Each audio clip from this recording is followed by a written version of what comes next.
Iya rakaatun min alimin cek Kangjeng Nabi sarakaat ti ahli makrifat ka Allah leuwih utama tibatan 1000 rakaat onceng 1000 rakaat datang ka dadas tarang hideung 1000 rakaat ya lekuk deui asana di dieu macan nyarang aya banu 1000 rakaat 100 encan 100 50 encan 20 encan keneh 10 lamun aya nu mayar teh ge 10 ge encan keneh bae masyaallah is 2 rakaat ahli makrifat berbanding leuwih utama tibatan 1000 rakaat ya Allah ya karim zikir hiji la ilaha illallah hiji Muhammadun sayyidu dibandingkan jeung 1000 zikir duteung ngarti ka Gusti Allah memberatan nu zikir hiji terus bae mah rakaatun teh rakaatun min alimillah atuh zikirna maca Qur'anna sok buala rupana sedekahna pokona ngabandingna leuwih tibatan 1000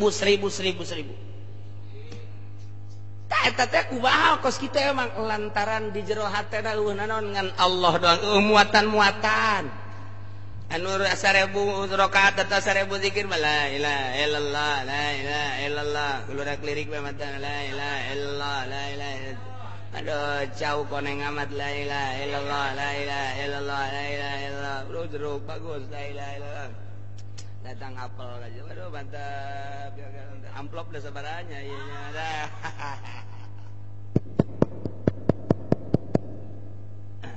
amplopna sabaraha aja ke daya tah geus nguji-nguji benerkeun coba ieu saha eta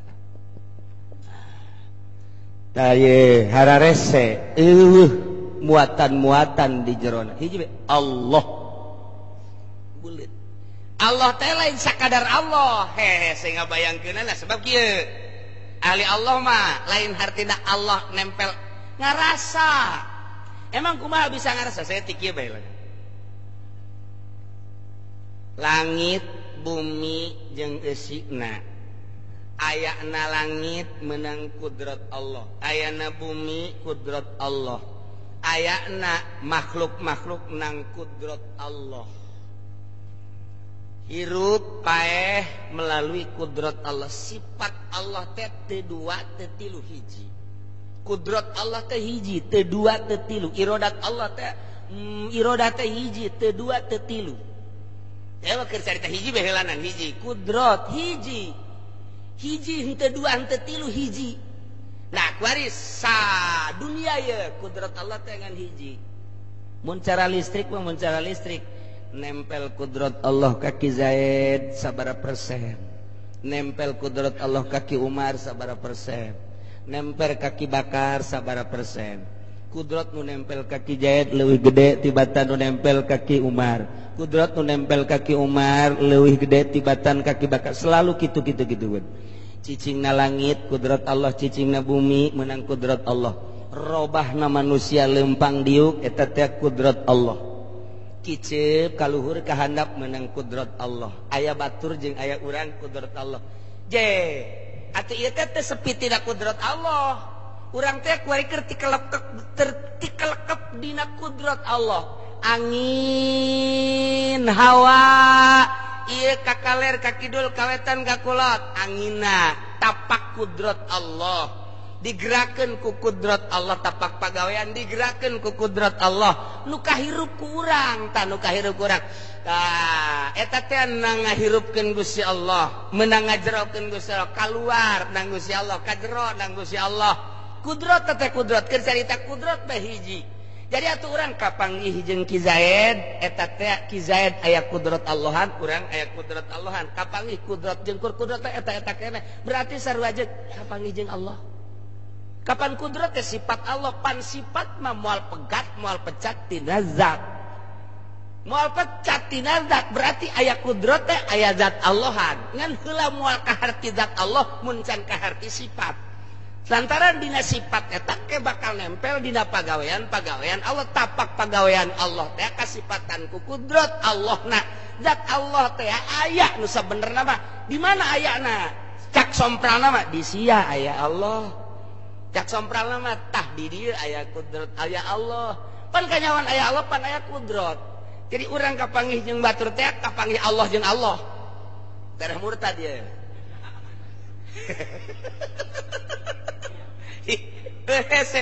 Ngaji ilmu hakikat mah kos kitu, ngaji ilmu hakikat mah ngaji ilmu tasawuf mah kos kitu tah. Pok tinggalkeun heula ku urang di jero hate teh urusan dunia, urusan pagawean, kalahkeun.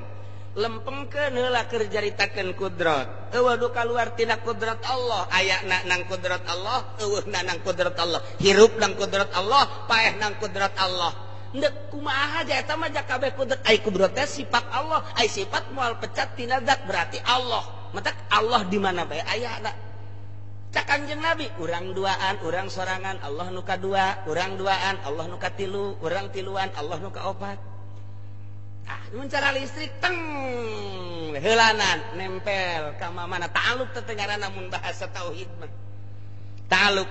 Nah, si Kizail mah dibere kudratna teh gede, hiji tanagana luar biasa, wawanenan luar biasa. Ketika gelut di medan laga, perang, wah gagah jasa kos Khalid bin Walid, kos Hamzah, gagah luar biasa. Kudrat Allah na nempel di dinya. Hakikat nama jalainnya anak eta nungupat ngapitkeun pedang teh Gusti Allah. Gusti Allah teh.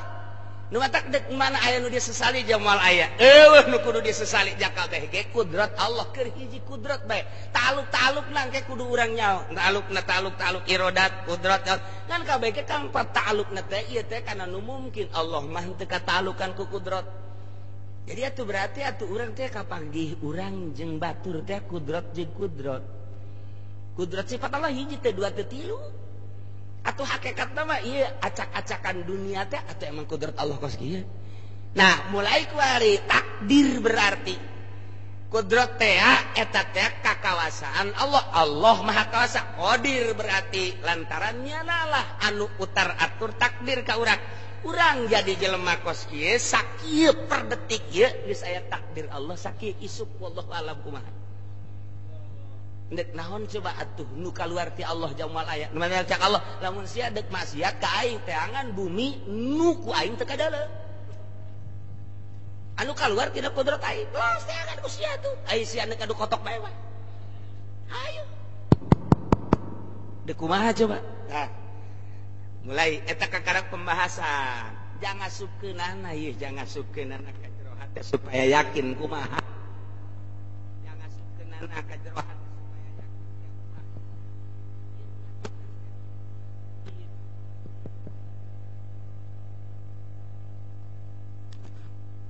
ngatur nanti atuh kudu bersih.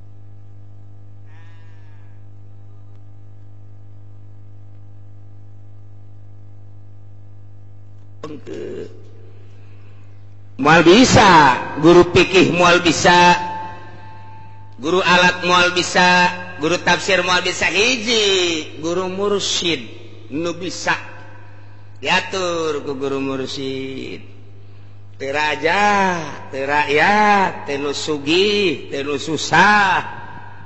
Heulanan, da sugih mah sugih bae sanajan jadi wali ge. Susah mah susah bae sanajan teu jadi wali. Nya teu jadi wali nya susah. Pamustungan. Sayyidina Abu Bakar Siddiq sugih wali. Masya Allah. Berbagai-bagai. Syekh Abdul Qadir sugih jasa wali. Wali si Junet di Cikupanya teu boga naon teu wali rusak jasa pan. Jawali mah teu utar atur ruhani, nu atur-atur kolbu. Saha nu ngaturna ai can bisa kudu aya guruna nu ngabimbing. Ka dieu ya, urang teh jauh ka Bandung dibimbing. Sia jalan ka dieu ya. Ari karna mah geus dibere. Ya, rute Bandung dek jalan tol ya dek jalan tol Ciawi ka dieu dek jalan tol gitu Purwakarta ya dek jalan anu biasa ya geus aya karena nunungtuna eueuh bisa-bisa lain ka Bandung asana ieu bakal nggak jebur di Yogyakarta asana tah Saduh nunungtun aya nunungtun mah panggena teh dia ya ka dia sanajan tenang bae ulah ke baula kenceng-kenceng naik mobilna teh di rest area eureun ngopi heula jeung geus nyaho ieu nunungtuna lah sabira Bandung geus kauji ku jana bakal datang dah heula ngabaso heula geus tenang heula nya geus tah dadahar di dinya ngabaso segala rupa ya ketenang heula aing deuki heula beres kiri oh bae nya tinggalnya anu mayar bantah teh teh Bandung teh gitu kudu nyahoeun ka Allah ka dia saat nyahoeun lain ahli fikih mutar atau zahir ieulah guru mursyidnya nu nyahoeun sebab jana geus ngarasakeun akhirat nyana mah jasad di dunia ieu gol budak geus aya di sorga di akhirat jadi nyana teh nunungtun sebab janana geus aya di akhirat geus ketika kacaknya ulah ka dinya kama proposal haram moal datang sia aing ge datang tanpa proposal gitu usulah ai dibere onam siapa dicokot bae kekartik we nya menghayang jasa tah eta kos itu tah ulah ka dinya ulah ka dieu ulah terus dimurni-murnikeun kolbu teh dimurni-murnikeun takkan geus aya Allah doang di jero hate kumaha tah salatna teh lain sorangan eueuh lantaran kudrat Allah anu ngarobahkeun urang Allah nu mantap ulah waka ngaji batin lamun pikih can beres sebab lawan engke pikih teh leungit teh lain berarti teu make eueuh pikiran kana pikih Allah geus ieu mah berjalan dengan sendiri Allahu akbar Allah eta mah geus nu kos kitu teh geus jalan kacai geus teu kudu diinget-inget geus terbiasa tah mah kuari mah ngingetkeun keur aya dina takdir Allah nangtung teh ieu teh ku Allah ditangtungkeun ruku ku Allah dirukukeun ngan lain boga pikiran kos kitu lain tah mah hayal atuh ngaranna perasaannya anak geus lain nyana nu salat Allah bae Allah nu mantap kun Allah teh dibikeun ka nyana subhanallazi biyadihi malakutu kulli syai'in wa ilaihi idza arada Allah syai'an ayaqula lahu kun fayakun cak Allah kulantar sia atuh geus aya aing kun aing dibikeun ka sia nu mantap sakecap nyata wali mah aya nu ngangsongkeun kalapa kiai cenah setiap aya cai aya laukan coba ieu kalapa belah ku sia betok di jeron cak aing betok-betok lantaran geus camung ti Gusti Allah ka dieu belah ku sia belah aya betokan jerona atuh lamun urang bisa kos kitu moal mancing-mancing geus beri belahan bae geus ku urang mah dijualan pan blon eta eta kos kitu ya kiai lantaran sakecap jata jasa ieu naon nu diomongkeun percis jasa lah coba ku aing diisin-isin ieu wali ya kiai ya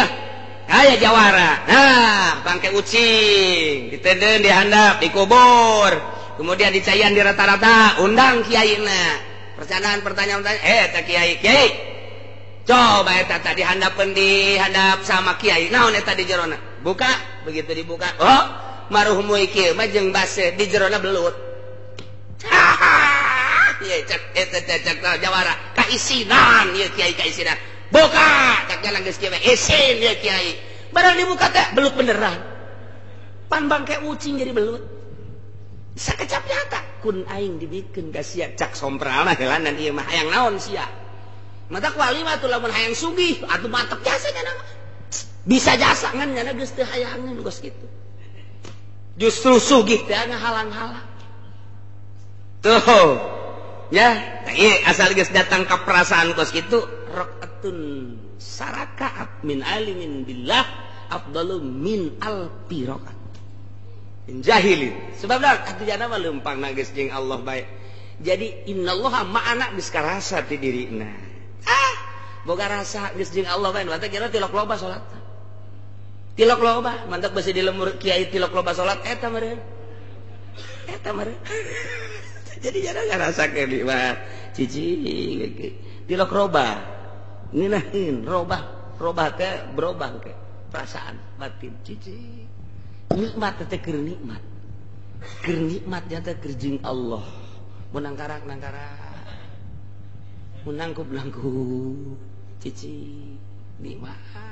perasaan jeung Allah Geus hese jaritakeunana tah mah urang menjaritakeun nikmat urusan perasaan ka Gusti Allah hese ngomongkeunana sebab hese nyaritakeunana lain dahareun lain inum perasaan tah mah tah ieu lah jelema geus jadi ahli Allah model kos kitu nya nama cicing neuleukeun kanu zikir neuleukeun kanu salat geus ai nyebutkeun ambrang mah tuh henteu ngan keun bae ngan encan datang kajahoan kan datang maka jahoan tah iraqatun min alimin billah afdalu min alfiraqatin min jahilin billah tah kumaha engke tahapan-tahapanana manusia teh dibere tahapanana ku Gusti Allah sesuai jeung batinna disesuaikeun jeung batin tahapanana datang ka mana di dinya tahapanana datang kadinya didinya batin-batinna datang kadinya didinya mulyana batinna datang kadinya didinya mulyana nu mantak teu bisa kuari diulah-ulah Muhammadiyah ngaulah-ulah menghormati ulama sebab manusia takut musyrik moal bisa lantaran jelema dimulyakeun ku jelema teh aya batinan anu hese dibahas aya kolbu, aya ruhani sir nu hese dibahas. Hese tah mah ngabahas eta mah tita ulah dihormat ge. Ka Kangjeng Nabi geus ulah cium tangan, jasarua manusia teu bisa, tetep bae sieun bae, hebah bae. Ka sahabat ulah menuhankan manusia teu bisa, lain nuhankeun urang teh luluh sorangan nang Gusti Allah. Sebab nyana boga darajat, nyana boga makom, didinya nyana aya makomna. Urang henteu dititah ieu ku sasage titah cium tangan, urang nah hayang cium tangan sorangan. Teu dititah kudu menghormati bila perlu mah sujud mun dimeunangkeun ngan teu meunang. Ulah sabenerna mah cium tangan ge. Ulah komo ruku jeung sujud bata mah haram murtad. Ngan teu karasaeun nyana sebab nyana teh ieu keur ngabuktikeun martabat si eta jelema. Menang Gusti Allah disesuaikan jeung martabatna jelema teh ngahormat teh aya Allahan di jerona. Tah lamun Muhammadiyah kurang dicaritakeun kos kitu kakarak nyai-nyayat. Ja lain nyaring ka jalan lain ngahormat ka jelemana ngahormat ka ruhna. Ruhna teh geus Allah-Allahan bae. Ngan hese nyaritakeunana Allah ngaloyogkeun seperti kitu. Teu bisa diulah-ulah, teu bisa dikondisikeun, teu bisa bae tah mah. Dikondisikan supaya kabeh carium tangan embung mah embung hate embung mah awas hati-hati itu aya jelema gede di itu nya aya bupati urang kudu cium tangan kabehan urang tita cium tangan ka bupati jadi najis Allahan aya ge korupsina di jerona tapi aya jelema ahli Allah teu dititah deui nyana daek cium tangan nyana daek diparentah nyana daek ku maula lain ka nyana mah sapira nyana mandi ge tilok sapiranya anak jelema cumplang-campling cuman ruhanina aya Allahan sedangkan urang kapan nyembah ka Gusti Allah sujud ka Gusti Allah ieu jelema deukeut ka Gusti Allah di jerona aya Allahan teu karasa urang teh ngahormat ka nyana jalain ka jelemana aya nu dikandung di jertah martabat eta teh